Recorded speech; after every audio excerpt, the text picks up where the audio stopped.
बरसात की ठंडी रात थी। आसमान में काले बादल छाए हुए थे। सड़क पर दूर दूर तक सन्नाटा पसरा था। गांव के बाहर टूटी हुई छोटी शॉप पर एक गरीब लड़की मीरा मोमोज बेचती थी। उसके कपड़े भीग चुके थे, लेकिन फिर भी वो लोगों का इंतजार कर रही थी। उसके पास ना बड़ा होटल था, ना चमकती दुकान, बस एक छोटी सी लालटेन, एक पुराना स्टोव और माँ की दवाई की चिंता। हे भगवान, आज पूरा दिन निकल गया, एक भी प्लेट नहीं बिकी। अगर आज पैसे नहीं मिले तो माँ की दवाई कैसे लाऊंगी? मीरा की बूढ़ी माँ कई दिनों से बीमार थी। घर में खाने तक के पैसे नहीं बचे थे। मीरा ने कांपते हाथों से अपनी माँ की पुरानी तस्वीर निकाली और उसे देखकर हल्का सा मुस्कुराने लगी। माँ हमेशा कहती हैं, मीरा, कभी किसी भूखे को खाली हाथ मत लौटाना। इतना कहकर उसने आंसू पोंछे और मोमोज की भाप उठती टोकरी को देखने लगी।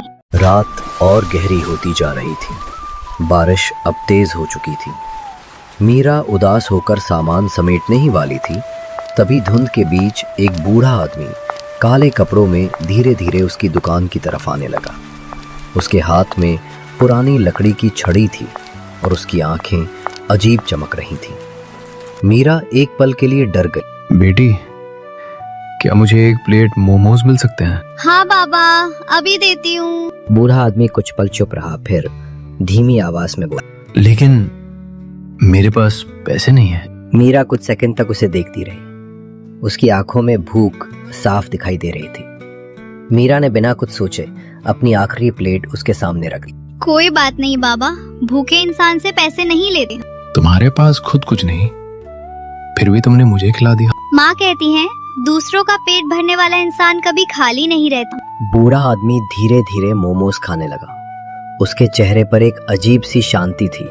बारिश अचानक धीमी पड़ गई। खाना खत्म करने के बाद बूढ़ा आदमी खड़ा हुआ और जाते जाते एक पुराना चमकता सिक्का मीरा की शॉप पर रखा। इस दुनिया में दया से बड़ा कोई धन नहीं होता बेटी। इतना कहकर वो धुंध में गायब हो गया। मीरा घबरा गई। वो दौड़कर सड़क तक गई, लेकिन वहां कोई नहीं था, सिर्फ बारिश की बूंदें और खाली सड़क। मीरा ने वो पुराना सिक्का उठाया और चुपचाप घर चली गई। उस रात उसने बिना खाना खाए सिर्फ पानी पीकर रात बिताई। अगली सुबह मीरा जैसे ही अपनी मोमो स्टॉल आई तो वो हैरान रह गई। उसकी छोटी सी दुकान के सामने लोगों की लंबी लाइन लगी थी। अरे यही वो लड़की है जिसने रात में भूखे बाबा को खाना खिलाया था। पूरा गांव उसकी दयालुता की बात कर रहा है। कुछ ही देर में मीरा के सारे मोमोज बिक गए। पहली बार उसके हाथ में इतने पैसे थे कि वो खुशी से रो पड़ी। वो जल्दी से घर भागी और माँ के लिए दवाई लेकर। मीरा, आज इतने पैसे कहाँ से आए? माँ, शायद भगवान कल रात हमारे पास आए थे।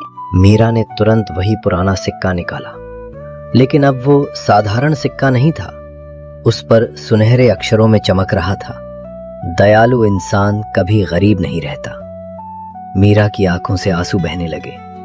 उस दिन के बाद उसकी छोटी सी मोमोज की दुकान पूरे शहर में मशहूर हो गई। लोग सिर्फ मोमोज खाने नहीं, बल्कि मीरा की दयालुता देखने भी आने लगे।